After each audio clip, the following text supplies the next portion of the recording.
Labastide-d'Armagnac to Pau in Stage 8 of the Tour de France '89.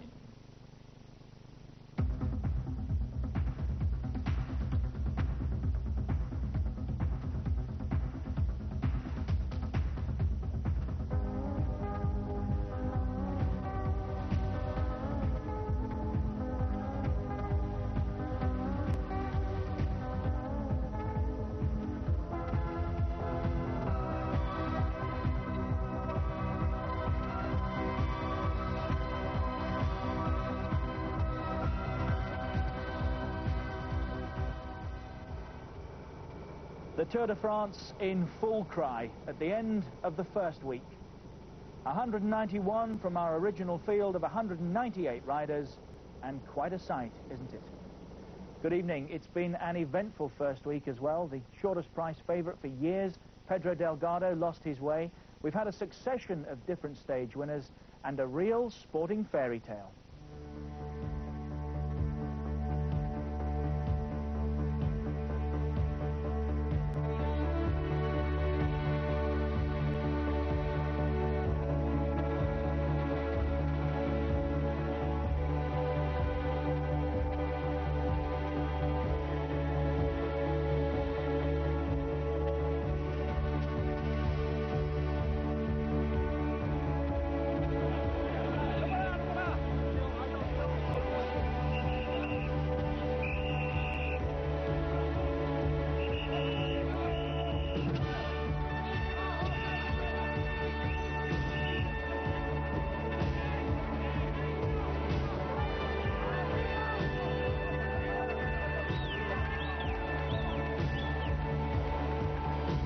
Gets the best time so far, 9:54.47, incredible time.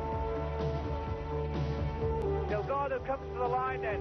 Look at this time, pushing him way off the leaderboard, conceding in what is really an hors d'oeuvre to the Tour de France, almost 3 minutes to a man who must be considered a danger in Eric Breking. I had lost some time, but it's my fault.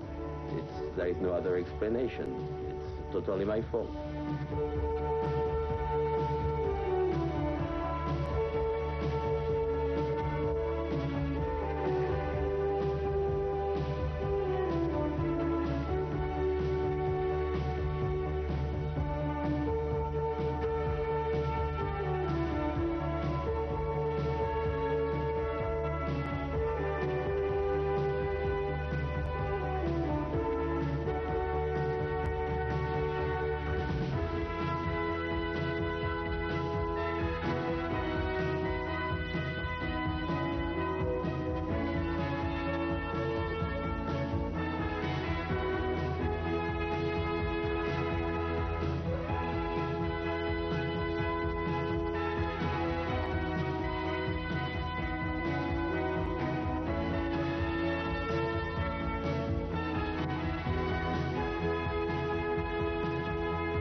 Delgado is not taking that wheel cleanly at all. He is in big trouble here.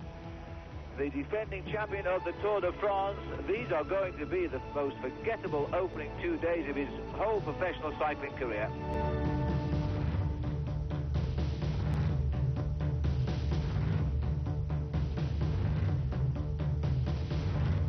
And Fignon now is coming home with Christophe Leven on the right in 53:47, 48. The best time and the last team to finish. That's the way to end the stage of the Tour de France. Laurent Fignon is back. The French are going to love him all the more for it.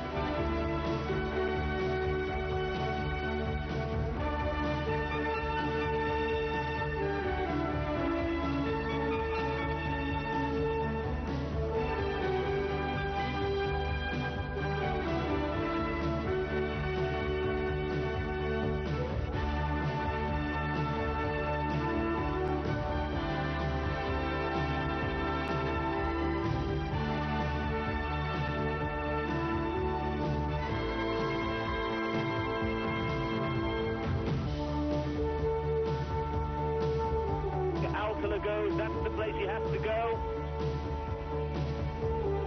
Raul Alcala, the first Mexican winner of this surprising Tour de France.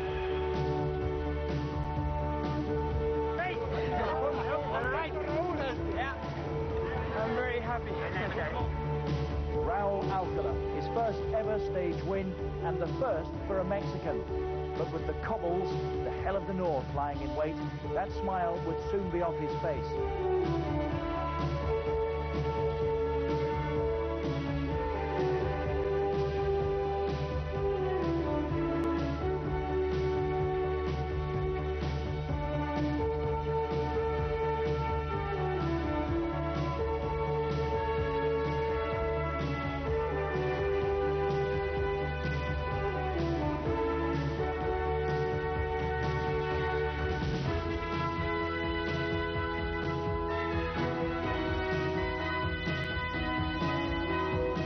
Great ride by Nyland to ride away from that field just like that.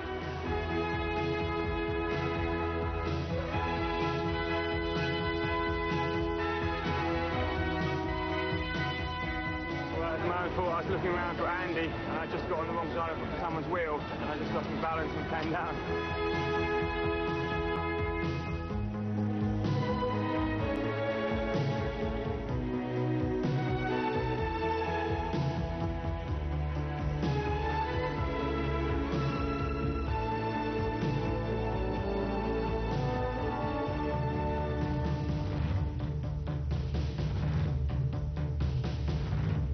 Gogo Delgado, who got off the plane after the rest day and reminded us that good riders don't become bad riders overnight. In the time trial, he tore the field apart to set a target that was only beaten by Greg LeMond, and that was a fairy tale in itself. And Greg LeMond is announcing his return to the top flight of cycling. He got second place in the time trial final stage of the Tour of Italy, and now he's going top of the leaderboard in the Tour de France.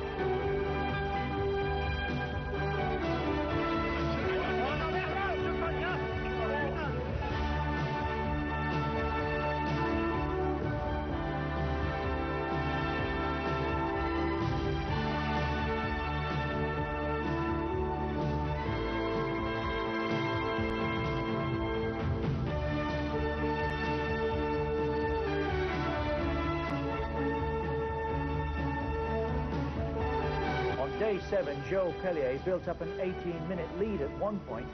The pack weren't going to stand for that, and they were chasing him hard at the finish.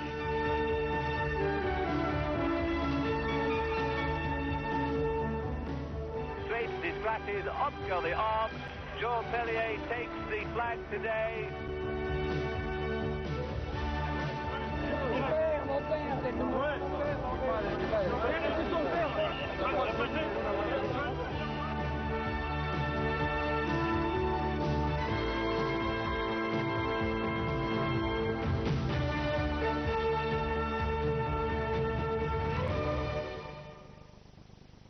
And as we go into the second week, Greg LeMond is still in yellow.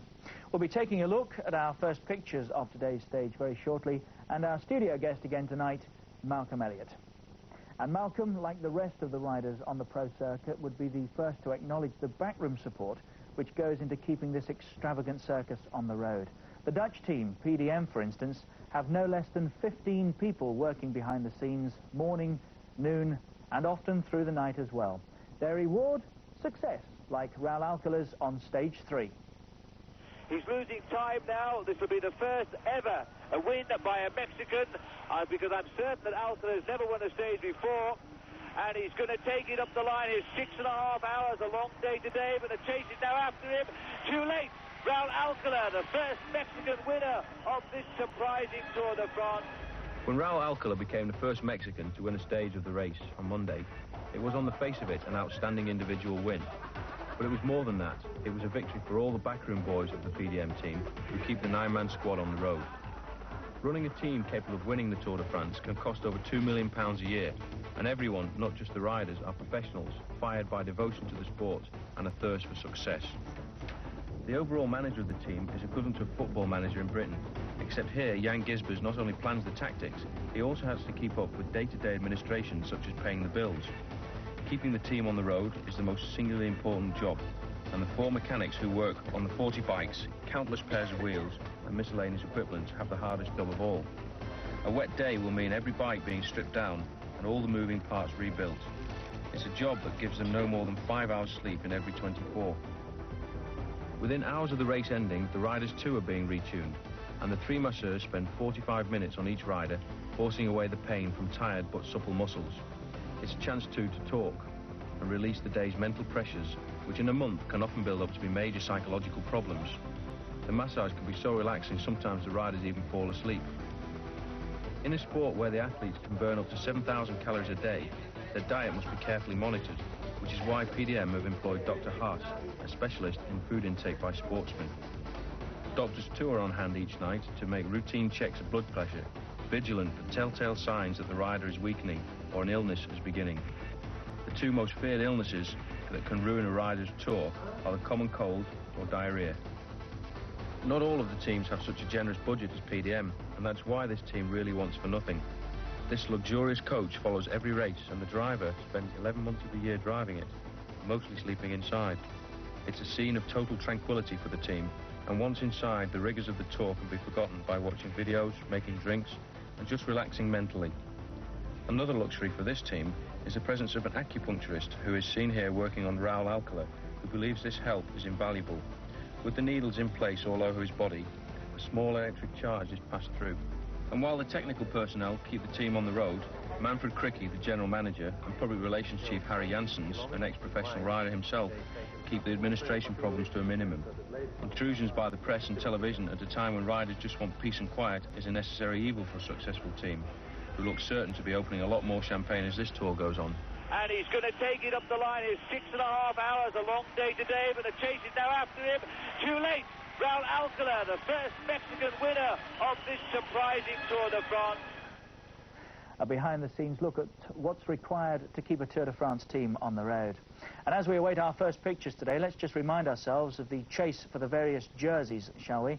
That's the overall classification. Greg LeMond still in yellow, 5 seconds clear of the bookies' new favourite, Laurent Fignon. Both those riders, of course, previous winners. Sean Yates from the 7-11 team in 5th place, having a fine tour. Sean Kelly, who told us yesterday that he's also a yellow jersey candidate, is 16th, 4 minutes and 54 seconds behind the leader. Stephen Roach is 19th, 5 minutes and 10 seconds back. Pedro Delgado, who Phil Liggett is still tipping strongly, is 28th. Scotland's Robert Miller, 49th. But his favourite mountain stages are about to start over the next few days. Sean Kelly is in the green jersey. That's the jersey for the most consistent finisher. Sean's won it 3 times previously. 4 would be a tour record. And now the leaders in the other competitions. Clavriola of the RMO team, that's Charlie Mottis, is wearing the polka dot King of the Mountains jersey, but he might not be for too much longer. The catch sprint leader, that's the red jersey, remember, is John Tallon from the Panasonic outfit. He's a long way ahead too. Acacio da Silva leads the combined jersey competition. That's the jersey for the rider doing best in all the competitions. And the best young rider, that's the white jersey, is Patrick Tolhoek. And hasn't he been doing well in his first Tour de France? Well, now you're right up to date. Our studio guest tonight is Malcolm Elliott, who's ridden in 2 previous races, but his Tekka team failed to qualify this time around. Malcolm, welcome back. Thank you. Are you missing it, sitting at home watching? Well, I'm missing parts of it, yes. When I saw yesterday the sprint finish into Bordeaux there, I was kind of wishing I could just plant myself in the middle of that bunch. But looking the way the race is going tomorrow, 2 days in the Pyrenees, I wouldn't be particularly looking forward to that, so it's got its upside as well. OK, surprised, it's been a strange first week in a sense, hasn't it? Very, very strange, yes. Obviously, I think the way it started seemed to set the scene for things, with Delgado missing his start, and but I think the biggest highlight for me, I would say, was Le Mond's time trial win. Well, I was about to mention Greg LeMond, as we've said once or twice tonight already. It's really fairy tale stuff, isn't it, Greg LeMond's comeback? He's still in yellow. Yeah, I mean, I think obviously the fact that he won the time trial, that put him into yellow, but seeing him post a time like that, in the kind of a field like that, after 2 years in the wilderness, I was quite happy for him, because I've seen other riders and other managers, as he himself explained, I've seen it happen, the way they've written him off and kind of virtually dug a grave for him. He's not saying too much about his chances to win the Tour this year. Do you expect him to stay around for a while yet? I think he's realistic about his chances. If the Pyrenees don't, then the Alps probably will see to him. I think over the high Alps, he probably won't have the strength to stay with the leaders there. Fignon hanging in 5 seconds away, but Pedro Delgado, we suspect, will enjoy the next 2 or 3 days. I think actually Delgado, where he's poised now, it's a good place for him. Okay, he lost that time needlessly at the start, but now he isn't too far back, and in a way, by being sort of out of the immediate classification, he's taking pressure off himself, and he may actually thrive on that and be able to produce some really dazzling finishes in the mountains. Well, let's hope so. Malcolm, for the time being, thank you. That's where we'll leave it for a couple of minutes. When we come back, we'll be taking a look at our first race pictures today.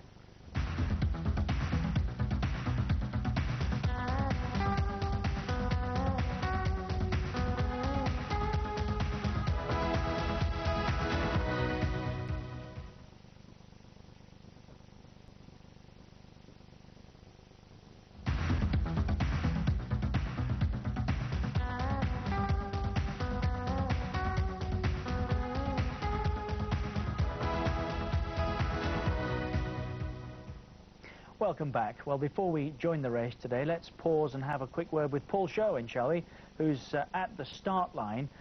Paul, if you can hear me, we've been casting our minds back across the first week here.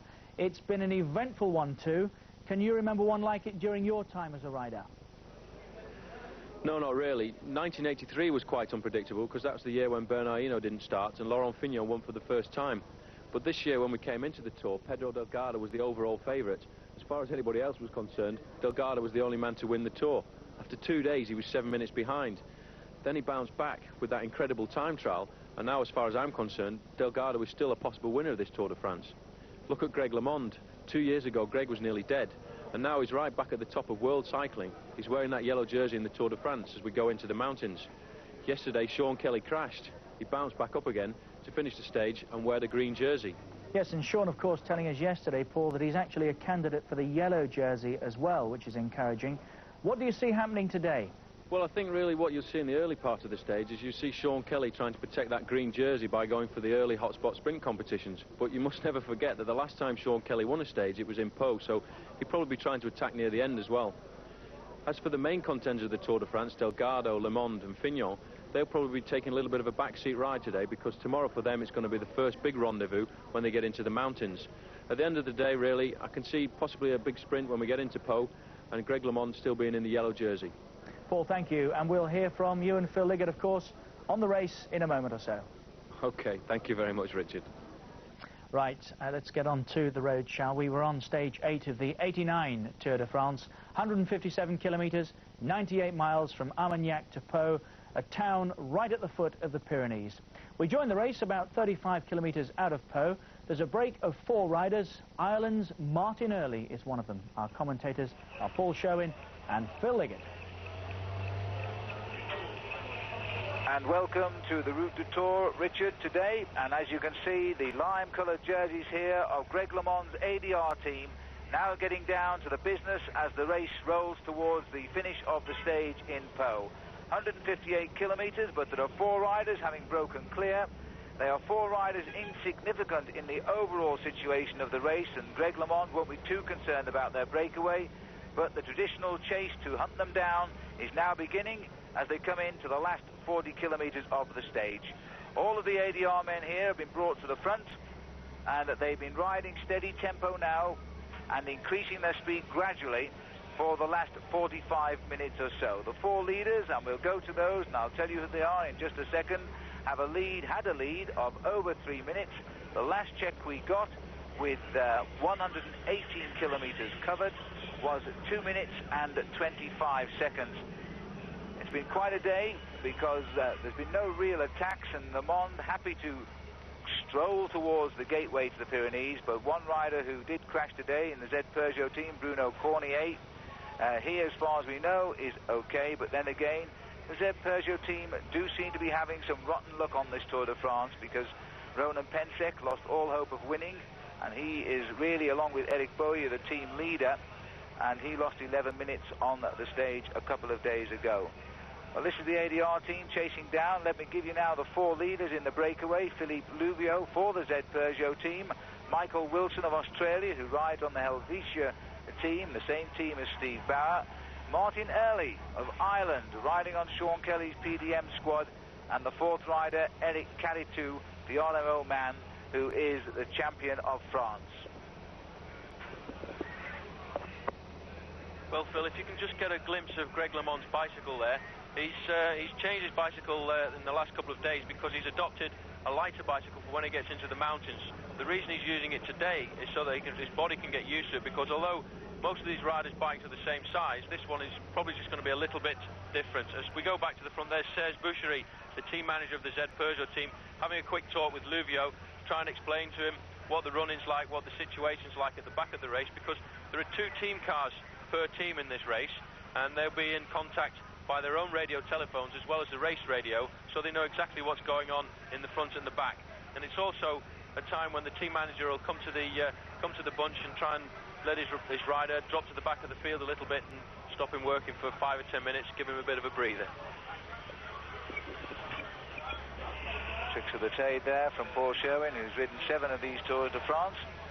Well, that breakaway still looks quite lively. We get a chance here to look down at the main field. As we go to the front, you're only going to see the lime-coloured jerseys of the ADR squad. There they are, doing all of the chase. But I think it'll change as we roll towards Pau, because you can't stop a runaway once they sense the finishing line. Number 142, Frank Hoster, former winner of the green jersey, a jersey today which Sean Kelly is wearing for the first full day, and Pau is one of his happy hunting grounds in the Tour de France. He once won the yellow jersey here, and he also picked up his last stage win here in 1982. It's almost unbelievable to think that Sean Kelly has never won a stage of the Tour de France since 1982. I can recall 13 times he's finished second since then, and he may even think he's got 1 or 2 more than that. There's a very nice picture of the Tour de France, racing through the country of Armagnac, heading down now into Pau, and the next battleground of the Tour de France, the high mountains of the Pyrenees. 2 tremendously difficult days to come, and for this reason, 4 riders, where it's fair to say have no interest in winning this Tour de France, have tried to slip away and win at the stage. Here they are now on one of the descents off a ridge of hills, which lies just outside the city of Pau, one of the main cities of the Tour de France, of course, originally on the first Tour route, along with Bordeaux, where we were yesterday. Martin Early sitting here at the back, a former stage winner of the stage of the Tour of Italy in 1986. Philippe Louvio trying to make amends for some of the bad luck that the Z team is having on this Tour de France. Mike Wilson on the far side, the quiet Australian, who has a tremendous finish. He's a great time trialist if they let him go, because he's finished 3rd in the Grand Prix des Nations, the world's top time trial in his career. And Eric Caritou, well, he's on form. He's the Frenchman who's won the national championship for the last 2 years, defended his title with success just 7 days before this Tour de France began in Luxembourg. Tactics today, reasonably simple to understand. All the teams are saying to Le Mans ADR team, take him down to the Pyrenees then and we'll follow you, because in the mountains the tactics will change dramatically. A 5 seconds buffer between Le Mans and Fignon, very welcome as far as Fignon is concerned, because all attention is turning to the American Le Mans. Back with the leaders now. Martin Early working very, very well. Still no real sign, Paul, that these boys are showing the feeling of the pace. Well, not really, no. As we come onto the running into Pau now, we've been through some small roads early on in the race. They were very difficult to organise a chase, and now they're on the bigger roads, the main roads heading down into Pau. These 4 riders, who are 4 very good riders, are all taking it in turns to share the pace and keep the speed as high as possible. And it looks, as you can see by the style of these riders, that they're not starting to crack, as we've seen earlier in the Tour, when we've seen Joël Pellier, who was away for 170 kilometres. You can see the difference in the style. These riders are a lot smoother, and they're keeping it together very well.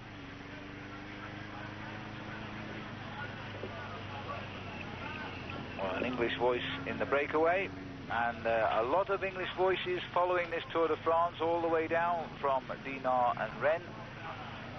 And in fact, two of them have passed me a note. Terry and Colin from Lancing in Sussex would like the wives to know they've made it down to Pau. I'm not sure whether they've ridden all the way, but they're certainly down here watching the Tour today. And I think the weather is probably a lot nicer in Sussex today.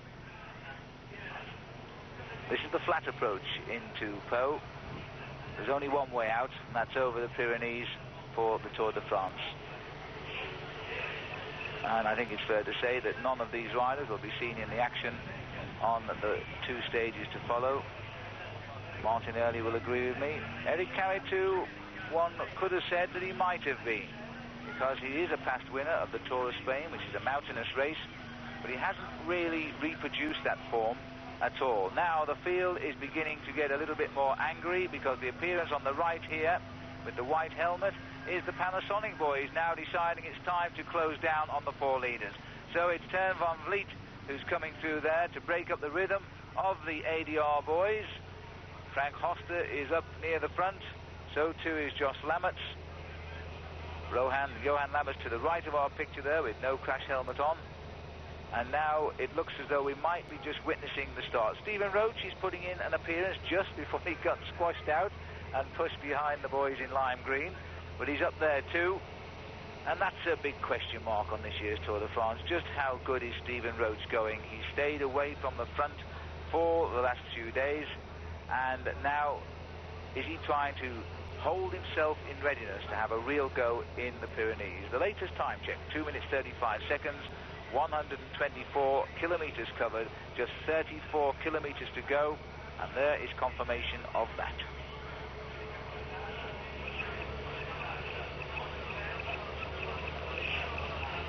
So a change of colour pattern to the right of the ADR team as everybody now begins to sense the finish. It's a nice little circuit in Pau, just one lap to be covered, but it's around the town square, up behind the famous chateau, and not too far away from the casino. Well, Phil, as we go back to the front group here, they're on the climb. They're just starting the last fourth category climb of the day, and Eric Caritou here in the out of the saddle position, keeping the tempo go as they go up this climb, followed by Michael Wilson there. They're just going to let Caritou set the pace a little bit. Looks like Martin's suffering a little bit there, but Martin tends to use rather larger gears than most riders on these climbs. They're going to try and keep it going over the top of this climb.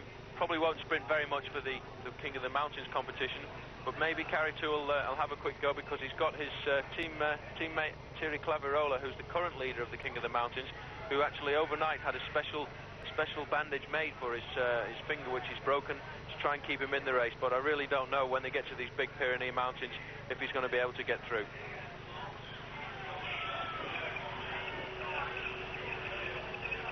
Caritou then, owner of his own vineyard at the base of Mont Ventoux, the very hard and difficult climb that lies in Provence, the same climb where of course Tom Simpson sadly died in 1967.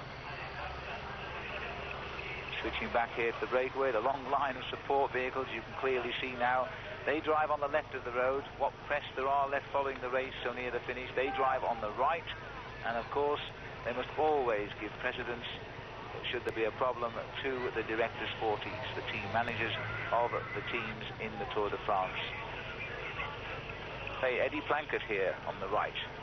Always looks aggressive. Belgian man who won the green jersey in the Tour de France last year for the first time, but he's not really featured at all in this year's competition. He's followed through by the man on the far left, Frank Host, and it has to be said that Plankett is not the man he was a year ago. Greg LeMond, well, he's certainly better than the man he was a year ago. He really is now beginning to look like he's come back to the top of world cycling. He doesn't know, and he's the first to confess it, he does not know what will happen in the Pyrenees. He's absolutely no idea whether his body is ready to take the high climbs after only a year concentrating on training again back from injury. We just caught a glimpse there of Sean Kelly. Well, that's interesting, Paul. Kelly quite clearly now is anxious to stay at the front to perhaps increase his lead in the points competition. before he might falter a little bit in the mountains? Well, at the moment, we don't really know what Sean's condition's going to be like in the mountains. Over the last couple of years, he's had a very, very hard time. But what I think he'll want to do today is get a good placing to give himself a good buffer, because even in the mountain stages, it still counts for the points classification. So Kelly's going to really try and get up there. He's also shadowed, if you can spot to his right-hand side, if we see Kelly again, he's always got Rudy Darnans with him. He's Kelly's right-hand man. I think just to the front of Kelly in the green jersey there, you could see the PDM jersey of Rudy Darnans, who'll be there to try and help Sean when it comes to the sprints. Now you can see there's a slight change here as they come to the climb. The idea is really these aren't very strong climbers, the ADR team. They've got Janus Koom for when they get into the mountains, but the thing is what they'll do is they'll slow the pace down a little bit on the climb so as not to split their rhythm up, so they can keep all of them together at the front. When they get over the top of the climb, they'll organise themselves again and set about getting a rhythm going. Dropping back here, Abelardo Rondon from the Reynolds team. We go back up to the leaders now. These are the riders who are trying now to hold off the whole of the Tour de France here, simply for the stage win today. And it would be absolutely marvellous for us all if Martin Ely could do that. Eric Caritou over the top of the small fourth category climb in the Tour. There's no real hills left now today. There's plenty coming tomorrow though. The Côte de Simacourbe, fourth category climb. The leaders are over the top and the main field are on the attack. But whether they'll catch them, it remains to be seen. Join us after the break.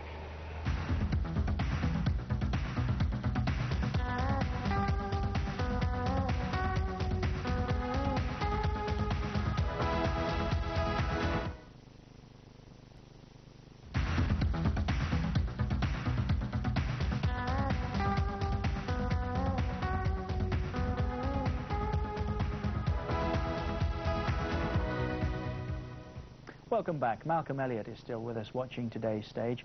Malcolm, what price Martin Early, I wonder? He's away in that group of four, and the pack, it seems not too interested in closing the gap.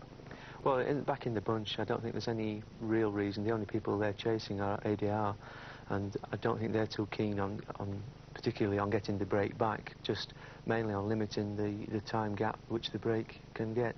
The Irish, it seems, like a finishing post. Sean Kelly, 1982. That's staggering, isn't it, for a rider that's been #1 in the world for so long? 7 years now since he won a stage on the That's an Tour. awful long time. We've been hearing Sean Kelly's name a lot since then, but to say he's not won a stage, then he's been having a lot of placings, but he's not been up there. Maybe Martin can do it today. Why is that? Does a rider get a mental block about a particular race or not? I think that can be the case.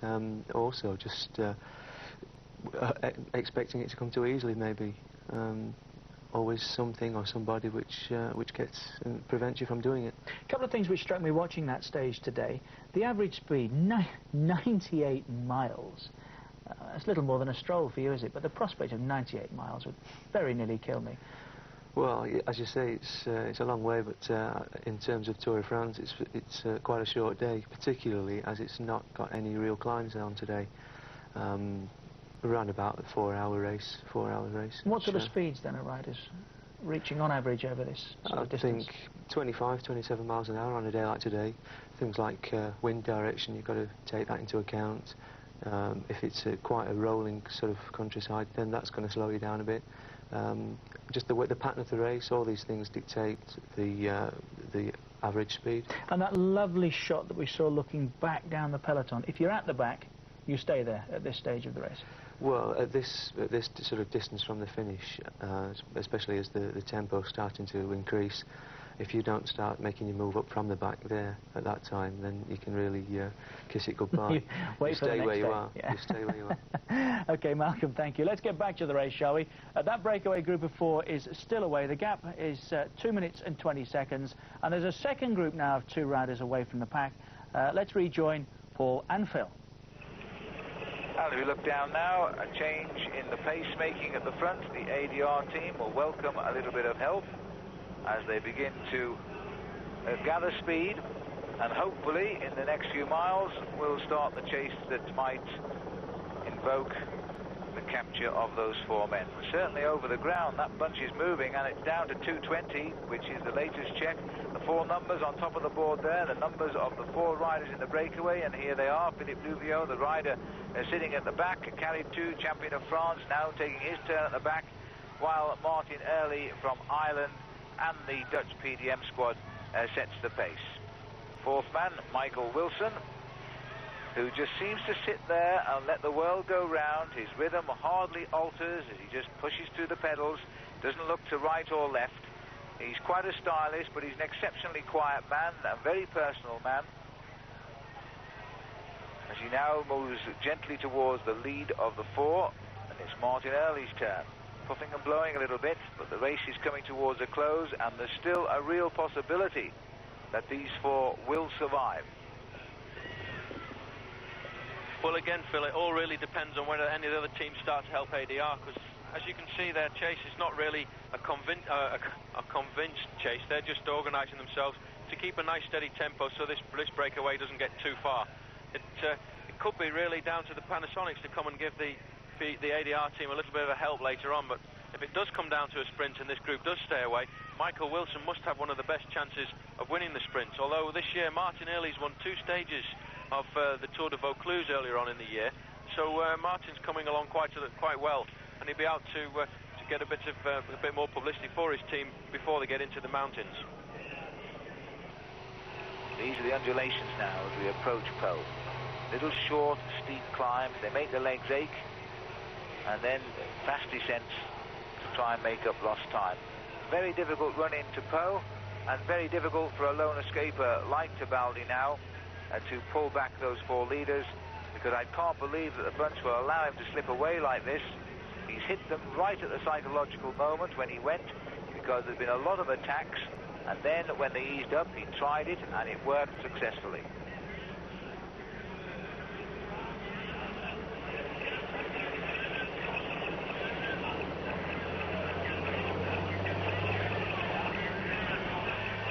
And there's a sign here, I think, at the speed of the bunch, that the attacks are coming off the front of this. We're back here, Moto 3, which was the camera behind the bunch, but we are now receiving information that a small group has escaped from the front of the bunch. Our second camera appears to be trapped between Tebaldi and the 4 leaders, and we'll try and get back to that breakaway if it develops. But certainly in the breakaway is Laurent Bezot, the leader of Toshiba Team, and I think also number 11, Steven Rooks, who finished 2nd in the Tour de France last year and became the first Dutch winner of the King of the Mountains. Well, he's down in the mountains tomorrow.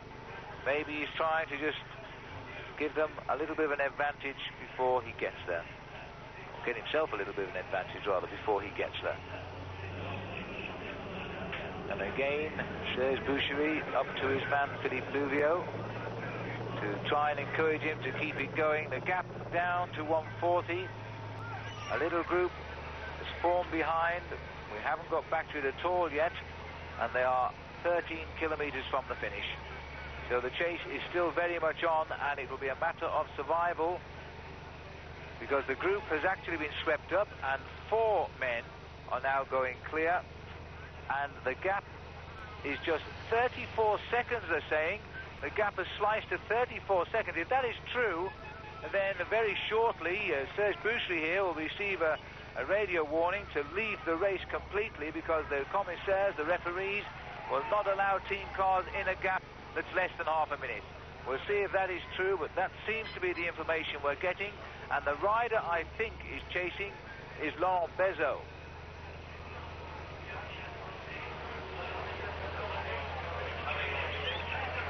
So the team car's taking the last opportunity here to tell the 4 riders that they're going to have to pull out something special now. Carry 2 will know that the chase is on. Interesting now to see, Paul, their tactics, and there's the breakaway. Louvio's thought is too close. Louvio has got to cause some reaction. He did a perfect switch to the right of the road, then a check to see what the gap is like, and Louvio has gone. He did exactly the right thing there. Nobody saw him do it. The reaction didn't come. They left poor old Michael Wilson on the front of the line, and Wilson is trying now to build up his rhythm to get back up to Philippe Louvio. So the gap down to 34 seconds. It's not the whole field that's coming back at him, by the way, and I'm sorry we can't show you pictures of this chase, but but I think one of our motorcycle cameras has had a problem and has dropped out of the race today as we come into these closing miles. So we can only see the bunch in the helicopter. There they are, but there are definitely some riders now in between, and we're pretty certain that Bezo is one of them.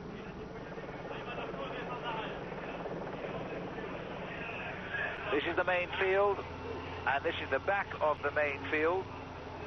77 is Juan Usado from the BH team, and number 215 there, Peter Peters from Phil Anderson's TVM squad. There is the main field. Now let's just see if our camera's in the helicopter, and they are.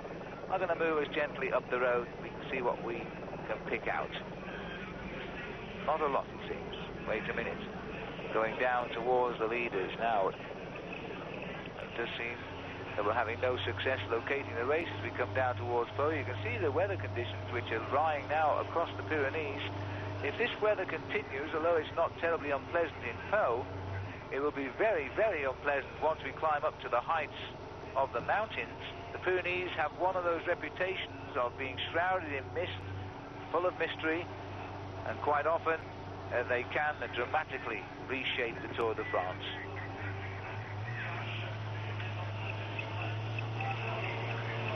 As we look at the big field, Paul Sherwin sitting alongside me, tell us your assessment. Well, as we come into just something like 10-15 kilometres to go, Phil, it's very precarious. You've got this group of four now who's been split up because Louvio has jumped away. The three of them will be trying to chase Louvio on his own, but only 25 seconds behind there's Bezo and Tibaldi, and then at 40 seconds you've got the main group, and now the teams with the main group, then Panasonic probably, and the Paternina team, they'll be trying to bring it back together, because this will be the last chance the sprinters will have a chance of winning a stage until we get onto the flatter stages around Toulouse. And look at Louvio here. He just jumped right at the right time. He's got about 10-15 seconds clear lead on the group of three who he was with before, Martinelli, Michael Wilson, and I can remember it was Eric Carey too. Chased then by Bezo and Tibaldi at 25 seconds, and the peloton now coming down to 35 seconds. So it's going to be very close, but I don't think Louvio is going to hang on to the finish, because the sprinters now won't want to be robbed on a day like this. So that's the situation on the road. Louvio, three chasers, then two, then the bunch, and the whole lot covered, I think now, by less than a minute, although we haven't received confirmation of that. Certainly the chasers behind are approximately 20 seconds. And that's not these three chasers, they're only about 10 seconds behind Louvio. Well, Louvio made the break. Now it's a matter of keeping it going as he heads down towards the last 10 kilometers of the course, just 6 miles to the finish. It's still a very, very long way for Philippe Louvio to keep up the rhythm. Tibaldi taking strength from the fact he's been joined by Laurent Bezo, a new French rider, rode the Team Time Trial Championships as an amateur last year, and being talked about as the next top French rider. He's certainly been honoured with team leader of the Toshiba team, 181, but it has to be said that Toshiba this year are not the great combination they were a couple of years ago. They're missing, of course, their big man, Jean-Francois Bernard, who is out with injury this year, having finished once third in the Tour de France, and of course wore the yellow jersey the year that Stephen Roach won it in 1987.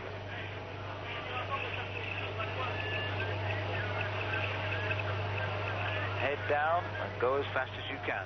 It's the only tactic required now when you've come this far on a stage in the Tour de France. You're managing to hold on to a lone lead. The main field confirmed now at 1 minute and 12 seconds, and Bezo and Tibaldi at 30 seconds. So this is going to be a very, very fine last 6 miles,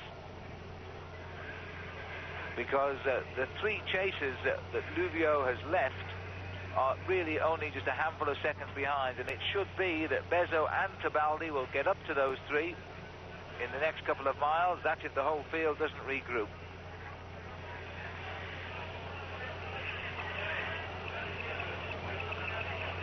And the long straight road ahead, and it's a road like that, you know, that makes it so difficult for a lone attacker to stay out in front. Everybody can see him. The first three that will see him are these three here, Wilson, Early and Carritou. And they're now 30 seconds back, they're saying here, to those three, which means that they must be very nearly caught now by Bezo and Tebaldi. Early leading the charge, followed by Wilson and Carritou.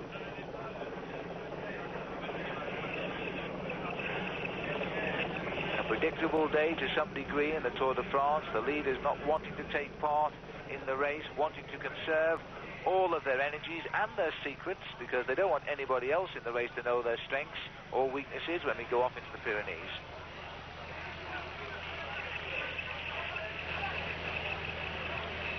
Louvio's never won a stage of the Tour de France, but it would be a very nice fillip indeed to the Z Peugeot team if they could win one today, simply because they have had a succession of bad luck ever since the Tour started. This is the team, of course, Liverpool's Joey McLaughlin was hoping to have made selection 4, but he still has problems with his knees, which has kept him away from the Tour this year. And now we have a chance to get back into the main field. So the latest situation as we look at the main field, Louvio leads 3 riders by 10 seconds, so they gave us a little bit of an incorrect time check there. This is official now from the race cars. Frans Maassen comes back to the front, the rider who is the locomotive for the Super Confex team when it's time to close the race up, and Maassen comes up to the front. But let me quickly tell you that confirmation. Louvio leads by 3 riders. Here's Louvio, 10 seconds ahead of the 3 riders he left. 2 riders just behind, 30 seconds behind Louvio, and the main field at 57 seconds, and we are about 5 miles from the finish, so this could be a tremendous end to the day. Well, it's got to be pretty exciting down there, Phil, because they've actually also sent out a message over the radio. They've pulled out all the cars that are following all the different groups, so now you've got Louvio here. Just behind him you've got Martinelli, Eric Carritou and Michael Wilson, so they can see him just about 100, 200 yards in front. Then just behind them at another 200 yards are Tebaldi and Bezo, who are chasing, and then another 300-400 yards behind them is the whole field itself. Obviously now really being stirred up by the Super Confex team, because they'll know that once they get into the mountains, they're just going to have to survive for the next couple of days, so they won't want to let a chance like this slip away. And there you can see the 3 riders, Michael Wilson on the front, followed by Martinelli. In 3rd place there, Eric Carritou. They're just going round the corner that we just saw Philippe Louvio go around not very long ago. And look at the big straight roads there. All these little groups, they'll be looking at each other, and it's amazing how difficult. You can almost reach out and touch the rider in front sometimes, but you just cannot bridge that gap. Sharp right turn coming up for the leader, Philippe Louvio.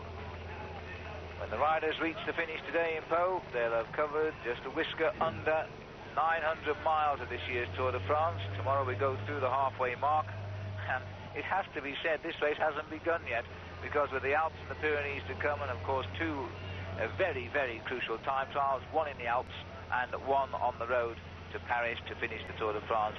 There's so many places riders will win or indeed lose this year's Tour de France.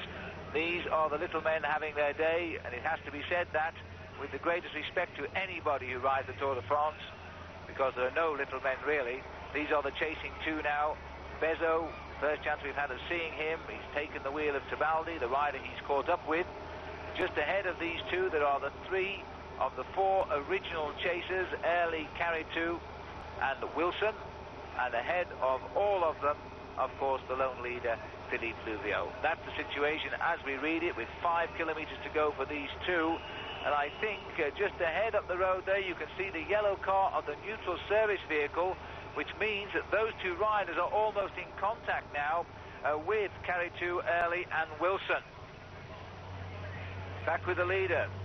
He'll receive a lot of inspiration now from the crowd on the roadside. He's racing down the center of the road. He'll hear his name being shouted in stereo by the people on both sides. And look, Wilson wants more speed from Carritou, who I think has missed a turn there. He's forced Wilson to go back into the middle and do an extra turn. So Carritou not very happy as the main field are coming down as well. 40 seconds, the main field. This is going to be some finish in Pau. 57 seconds they were just 2 kilometers ago. They're down to 40 seconds. We're going back to the 4-kilometre board now with Luvio. His legs burning with pain as he looks over his shoulder. He will obviously see the chasers because this road is so long and straight. And equally, the chasers will see him. And here they are. We're back with the men behind the three in between. This is Tebaldi in the red and Laurent Bezo, who retired from the Tour from Paris-Nice this year when he was the early leader of that race in one of his very first professional races. Luvio still in the streets of Po. The gap is 15 seconds to 2 riders, catching up with the 3 chasers. Now into the back streets. This is going to help Luvio. This is where he wanted to reach. It was a desperate race for freedom by Philippe Luvio. Wanting to do the twists and turns, the lefts and the rights, the riders behind can't see him. So Luvio continues to cross the streets of Po. We're down by the back of the casino, if I recognize this road, as we descend slowly into the city itself. And if this is a victory for Philippe Luvio, it's going to be a great one. 3 kilometres to go. Well, Phil, Luvio really is doing the ride of his life here as he drops down into the bottom road around Po. Then he's got to go along the valley a little bit and then turn up onto this marketplace. It's quite a hard little climb, as you can see. One of the riders going away there on the descent. Luvio taking all the risks he can, chasing those motorbikes. I think that probably what's fixing his mind at the moment is all he can think about is the motorbike in front and using that as a carrot, chasing that as much as he can. If Luvio stays away here, it just goes to show what fate is like in cycling, because it wasn't very long ago the Z Peugeot team were actually going to get rid of Philippe Luvio. They kept him on, gave him an extra chance, and he's trying to repay them today for the faith they've showed in him. Well, he chose his move exactly right. A word with Serge Boucherie, and it's obvious that Serge Boucherie had said, you go on your own or you lose the race, and he went. He caught these 3 riders off their guard. They couldn't react. We go up the road to see the gap, and there it is. It's nothing at all. It really is no gap at all now. No wonder Michael Wilson was wanting more speed, because the gap is very, very negligible. It's carried to at the back here, early at the front, Wilson in the middle. They're coming to the last 2 kilometres of today's stage. The last time for a couple of days. The riders will enjoy the flat roads of the Tour de France. We're off to the mountains, where the Tour will take on a different story. That is for sure. But today, Philippe Luvio trying to get another French victory here, and he's being joined.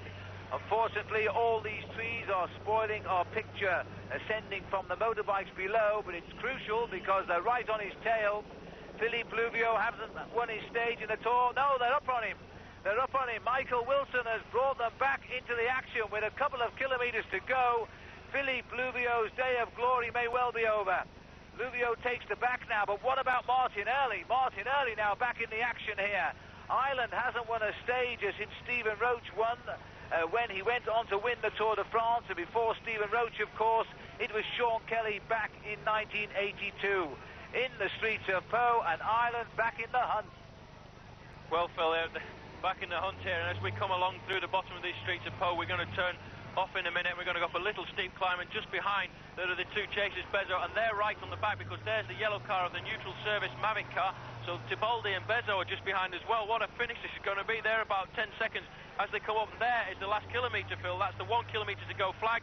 They're coming up this climb. They might just get on these 2 just before they start the sprint.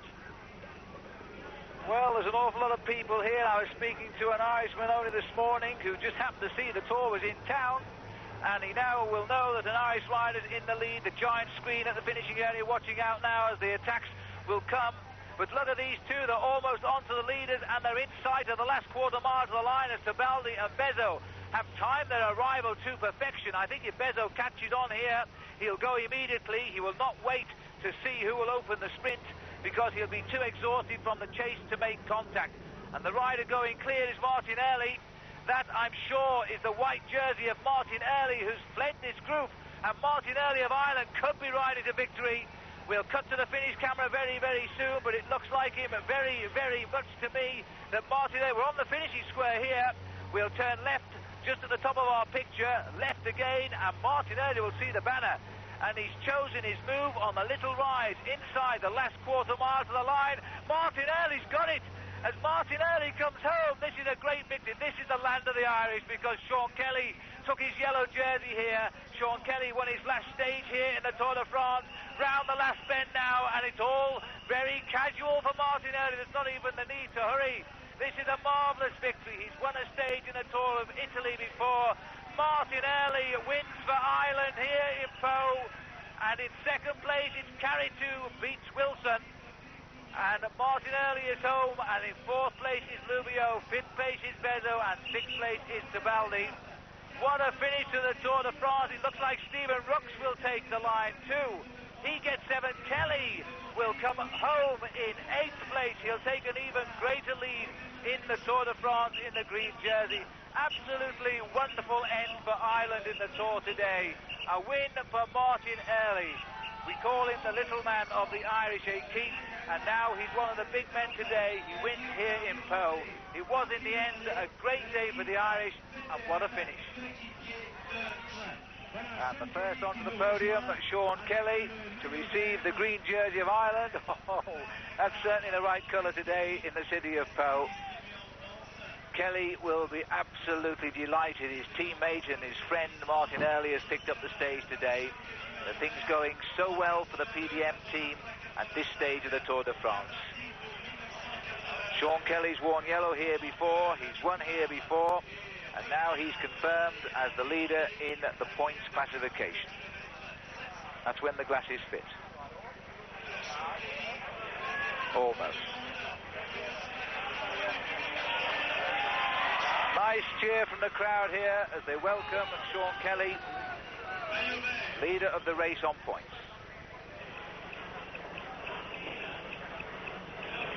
And there he is, Martin Early, the stage winner, making Po the hunting ground of the few Irish riders in the world of professional cycling yet again.